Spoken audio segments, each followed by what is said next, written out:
ክቡራትና ክቡራን፣ በቅድሚያ በሲቪል ማህበረሰብ ድርጅቶችና በባለድርሻ አካላት መካከል የቅንጅትና ትብብር ግንኙነትን ለማጠናከርና በሀገራዊ ጉዳዮች ላይ መርህን በጠበቀ አኳኋን በጋራ ለመስራት የሚያስችል ምቹ ሁኔታን ለመፍጠር ትልቅ ፋይዳ ባለው በዚህ ሀገር አቀፍ መድረክ ላይ በመገኘት መልእክት እንዳስተላልፍ እድል በማግኘቴ የተሰማኝን ደስታ በኢፌዴሪ መንግስትና በራሴ ስም ለመግለጽ እወዳለሁ።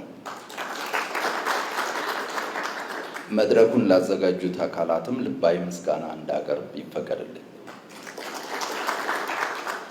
ዓለም አቀፍ ልምዶችም ሆኑ የሀገራችን የእስካሁኑ ሂደት እንደሚያሳዩት የሀገርና የሕዝብ ተጨባጭ ፍላጎቶችንና ጥቅሞችን መሰረት አድርገው የሚሰሩ ውጤታማ የሲቪል ማህበረሰብ ድርጅቶች በሀገር ግንባታ የላቀ ሚና ይጫወታሉ።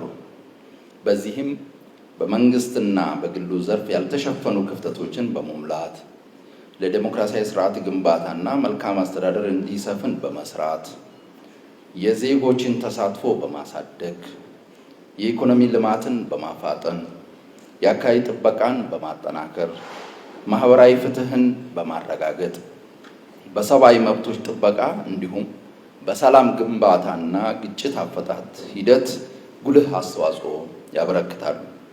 በዚሁ መሰረት ባለፉት 7 የለውጥ ዓመታት መንግስት የሲቪል ማህበረሰብ ድርጅቶች በሀገራችን ሁለንተናዊ ብልጽግናን በማረጋገጥ ረገድ ያላቸውን ወሳኝ ሚና በመገንዘብ ሕግና ስርዓትን በጠበቀ መልኩ ለሚኖራቸው አጠቃላይ እንቅስቃሴ ምቹ ሁኔታ ለመፍጠር በርካታ የሪፎርም እርምጃዎች ወስዷል።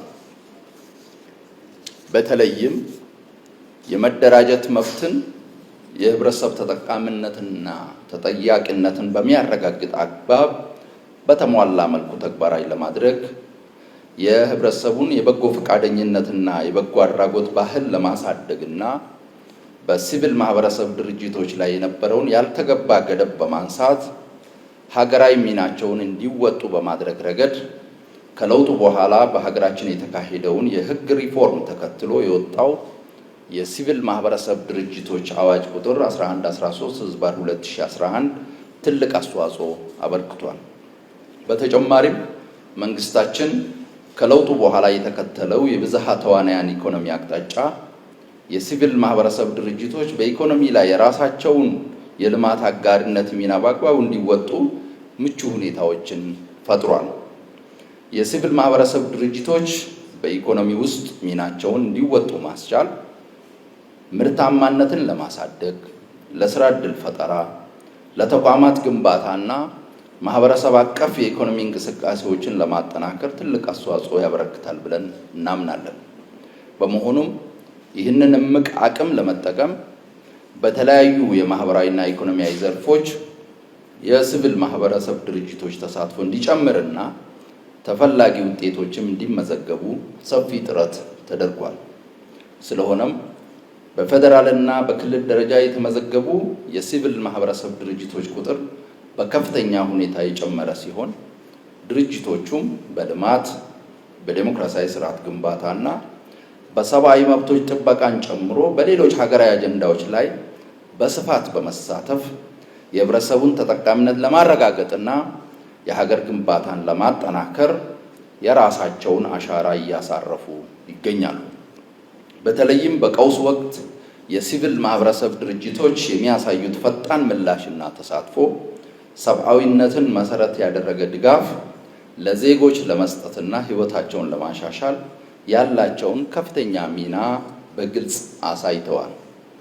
በቀጣይም ሀገራችንን ከእርዳታ ጥገኝነት በማላቀቅ የተሟላ ሉዓላዊነትና ክብር እንድትጎናጸፍ ለማድረግ በዋናነት ምርታማነትን በማሳደግ ዜጎችን ከተረጅነት ለማውጣትና ከአቅም በላይ በሆነ ምክንያት ድጋፍ የሚያስፈልጋቸውን ደግሞ በሀገር በቀል የመረዳዳት ስርዓት ለመደገፍ እንደ ሀገር የጀመርነው ጥረት እንዲሳካ የሲቪል ማህበረሰብ ድርጅቶች የድርሻቸውን እንድትወጡ በዚሁ አጋጣሚ ለማሳሰብ እወዳለሁ።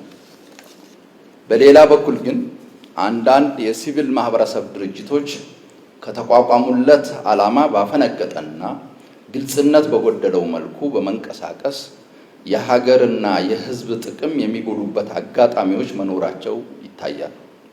ይህ ሁኔታ የሁላችንንም የጋራ ክትትልና ጥረት የሚጠይቅ ሲሆን እነዚህን የተሳሳቱ አካሄዶች በጋራ በመገምገምና አስፈላጊውን እርምት በመውሰድ የሲቪል ማህበረሰብ ድርጅቶች በሙሉ ሕግና ተቋምን እንዲያከብሩና ለሀገርና ለሕዝብ ጥቅም በታማኝነት እንዲሰሩ ማድረግ የጋራ ኃላፊነታችን ሊሆን ይገባል። በአጠቃላይ ባለፉት የሪፎርም ዓመታት በሲቪል ማህበረሰብ ድርጅቶች ዘርፍ አበረታች ለውጦች የታዩ ቢሆንም ከመንግስትና ከዘርፉ ከሚጠበቀው ኃላፊነትና አስተዋጽኦ አንጻር ገና ብዙ መስራት ይጠበቅብናል። ከዚህ አንጻር ባለፉት ዓመታት የታዩትን ክፍተቶች ለመሙላትና የመንግስትና የሲቪል ማህበራት ግንኙነትን ለማጠናከር በቅርቡ በየደረጃው የትብብርና የቅንጅት መድረኮች በመቋቋማቸው በመተማመን ላይ የተመሰረተ የጋራ አሰራር ለመፍጠር ምቹ ሁኔታ ተፈጥሯል።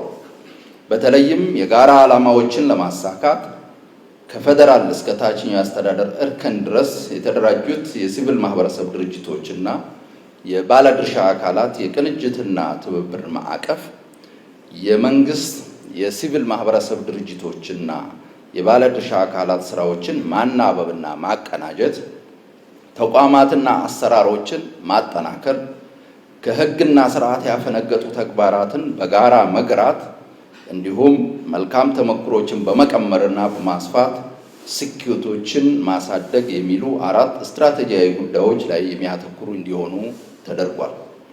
እነዚህን ስትራቴጂያዊ ግቦች ቀጣይነት ባለው መልኩ ለማሳካትም የጋራ አደረጃጀቶችንና የግንኙነት ስርዓት ትግበራን ማጠናከር፣ የሁሉም ባለድርሻ አካላት አቅምን ማጎልበት፣ ሀገር በቀል የሲቪል ማህበረሰብ ድርጅቶችን ማጠናከር፣ የመረጃ ስርዓትን ማዘመን፣ የህግ የበላይነትን ማስፈን፣ የፖሊሲ ማዕቀፎች ዝግጅቶች ላይ ያለውን ተሳትፎ ማሳደግና እቅዶችን በማናበብ በተቀናጀ አግባብ በመተግበር ላይ ሁላችንም የሚፈለገውን የጋራ ጥረትና ቁርጠኝነት እንድናረጋግጥ አደራ ማለት እፈልጋለሁ።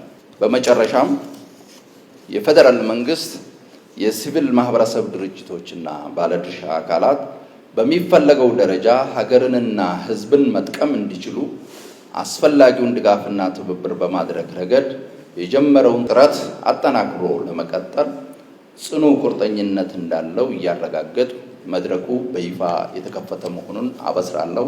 አመሰግናለሁ።